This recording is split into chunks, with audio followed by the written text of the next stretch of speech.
Hello, welcome to the Mad Batter channel. My name's Chris.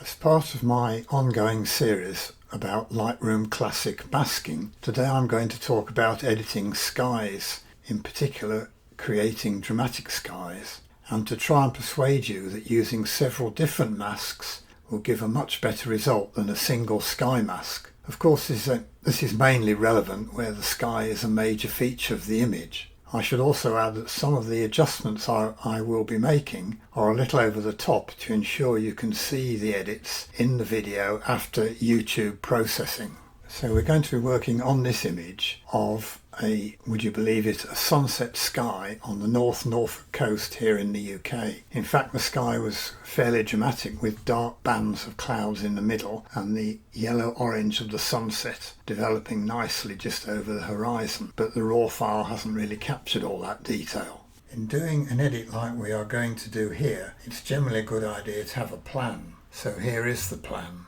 I'm not suggesting you need to go into this detail for every edit or indeed create a separate document to show the plan, but I've done that for the purposes of this video as a demonstration. So as you can see, there are four distinct areas. At the bottom are the strong sunset colours. Above that is a warmish cloud layer. Above that are two bands of cool dark cloud, and up top are two areas of cold but less dark cloud.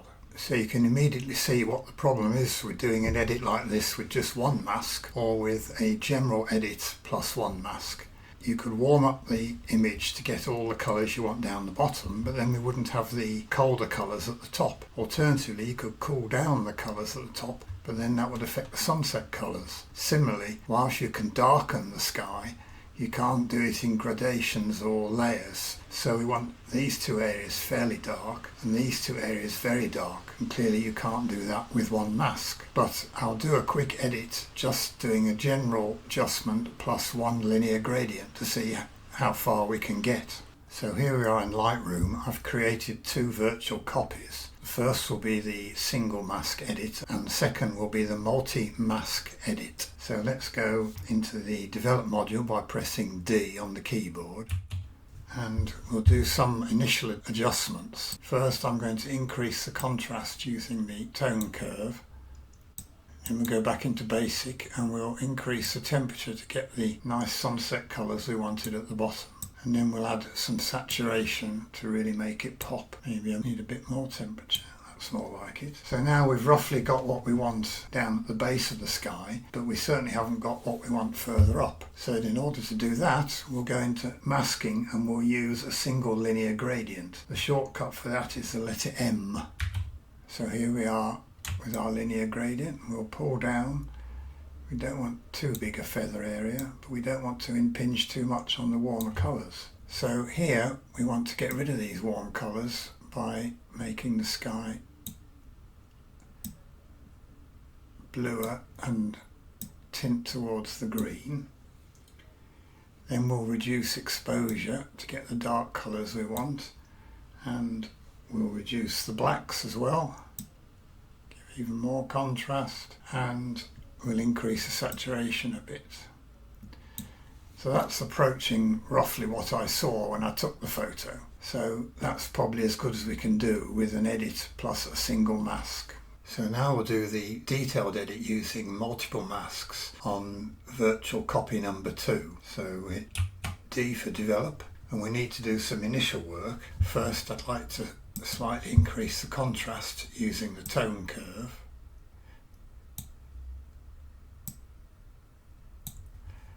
And then if you look at the histogram, you'll see there's gaps at either end, so we haven't got a complete range of tones. So we can set the white and black point automatically by holding the Shift key and double clicking on the white and black slider names. So Shift and still holding Shift. That's a bit over the top for me, so I'll reduce the whites back to about +30 and the blacks up to about -50. Now if we go back to the plan for a minute, you'll see we have 4 bands of cloud. At the top we have a cold cloud band with a bit more further down here. Then either side of that little bit there is the cool dark cloud bands. For the cool cloud band we'll use the linear gradient, for which the shortcut is M, so we hit the M key. Now we want a reasonable amount of feather. Hold the shift key to constrain to vertical.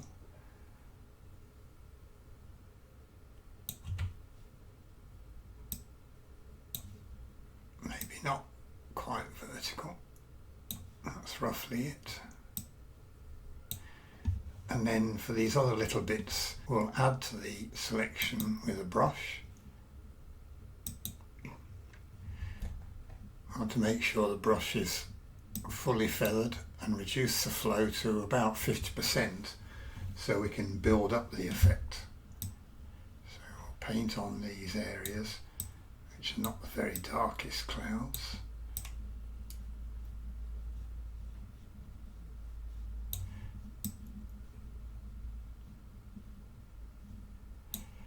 And just add a little bit more there. Okay, and bear in mind that in order to be organised it's sensible to rename your masks. So we'll double click on this one and call it Cool Cloud.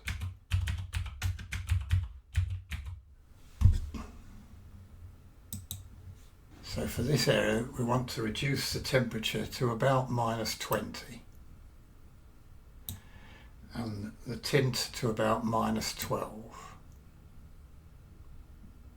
And then to darken the cloud, exposure will be about -0.5 of a stop, and we'll reduce the blacks to about -10. So you can see the effect that's had.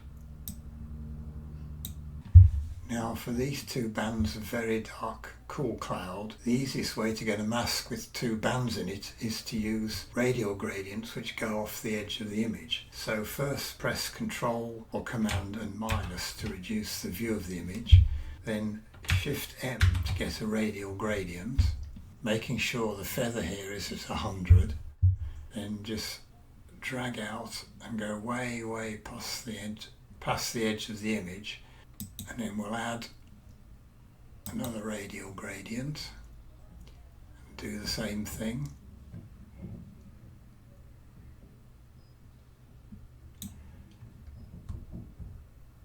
And we'll name this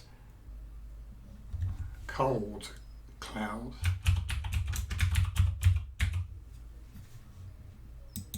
Now these clouds are not as cold as the previous areas but are darker, so we'll move the temperature to about -5, tint to -3,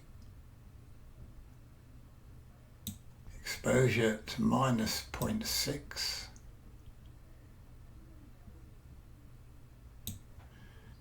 and blacks to -10. So again you can see how that's created 2 really dark bands of cloud. Next is the warm layer below the dark clouds, for which we'll use another off-image radial gradient. So Shift M and draw out the gradient, again way off the sides, something like that, maybe a little bit wider. And we'll call this Warm Cloud.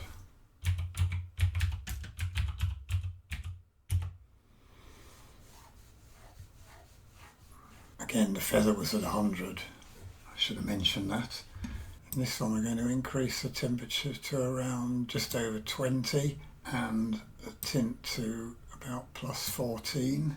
There's no need to adjust the brightness. You can see it's warmed up that layer. Maybe we need to warm it up a little bit more. Then finally at the bottom of the sky is the warm sunset colours. Here we're going to use a linear gradient, so M for the linear gradient, holding Shift to constrain to the vertical, draw up, and then we'll subtract another linear gradient to get the effect off the sea. So subtract linear gradient, and yet again holding shift to constrain to the vertical.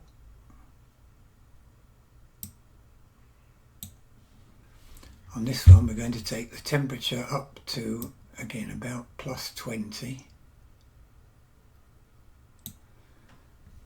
and the tint to +5.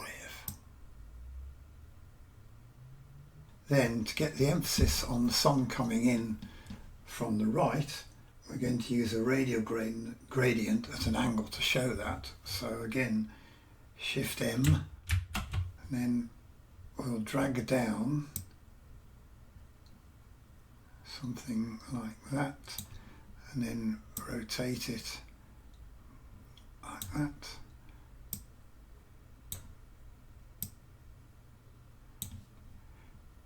That should be about right.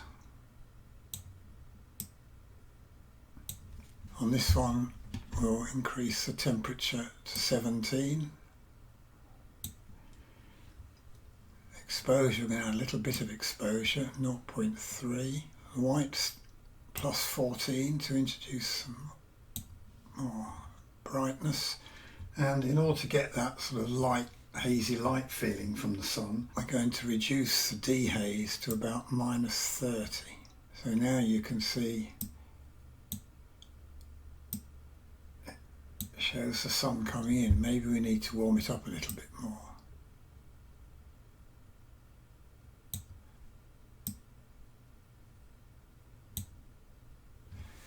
And we'll rename this Sunlight.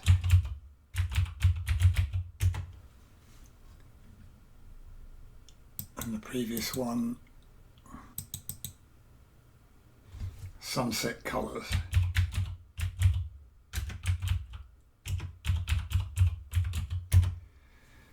And there's our final edit. So we can go back. That's the original, and that's what we've ended up with. So if we go into full screen, writing the letter F, here is the original image, here is the single mask edit, and here is the multi-mask edit. Single mask, multi-mask. I think you can see there's much less flexibility in the single mask edit. The whole picture has approximately the same tones and colour temperature, whereas the multi-mask edit has much more contrast and different colour temperatures in different areas. I seem to have applied a higher colour temperature in the single mask edit, which perhaps distracts partly from the point I'm making, but I think you can see the multi-mask edit gives you many more possibilities to satisfy your creative desires. Anyway, I hope you found this useful, and if you did, perhaps you could consider giving it a like and possibly even subscribing to the channel. In any case, many thanks for watching.